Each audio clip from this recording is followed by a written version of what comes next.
ఎవరిని చూసినా real estate లో పైసలు సంపాదించిన అంటూ నువ్వు ఏడగొంటుర్రా, ఎప్పుడు కొంటుర్రా, దాచిపెట్టుకొని కొంటుర్రా, దాచుకొని కొంటుర్రా, భూమి మీద కొంటుర్రా, చంద్రమండలం మీద కొంటుర్రా? ఇప్పుడు నువ్వు రియల్ ఎస్టేట్ అంటే ఓపెన్ ప్లాట్ అనుకుంటారు. నీకు ఓపెన్ ప్లాట్ కొనుక్కుందామని అంటే నువ్వు ఎక్కడ పెడతా అంటావు అక్క? గచ్చిబౌలిలా. ఇక్కడనే సరిపోయింది. గచ్చిబౌలే పెడితే గజమే 1,50,000 ఉంది అక్క. అంటే నీకు 200 గజాలు 3 కోట్లకు వస్తుంది. కాడబెట్టి ఏం సంపాదిస్తావు అక్క?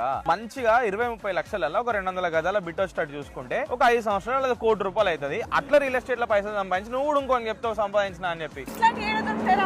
హైదరాబాద్ లో ఉండే ఎవరిని అడిగినా చెప్తారు. గత 10 సంవత్సరాల నుంచి ఇక్కడ బాగా పెరుగుతుంది, ఇంకా పెరుగుతూనే ఎక్కడ ఉంటుంది అంటే షాద్ నగర్ రోడ్. ఎందుకంటే ఆ highway iconic highway, Kashmir to Kanyakumari highway. ఆడ పెట్టాక మనకు 10 ప్రాజెక్ట్స్ ఉన్నాయి మనకు ఆ హైవే పైన షాద్ నగర్ లా. పెట్టు 5 సంవత్సరాలు వదిలేసాయి, రీసేల్ కూడా ఈజీ అయిపోతుంది, మంచిగా ₹1 కోటి సంపాదిస్తావు. నేను కూడా ఇట్లాంటి దాంట్లో ఇన్వెస్ట్ చేసి నేను కూడా ఇన్నుడు కాదు చెప్పుడు స్టార్ట్ చేస్తాను. ఆల్రెడీ డెవలప్ అయిన ఏరియాల కంటే ఇంకా గ్రోత్ కి ఛాన్స్ ఉన్న ఏరియాస్ లో పెట్టండి. Shadnagar is the best area. మీకు ఇంట్రెస్టెడ్ ఉంటే DM షాద్ నగర్.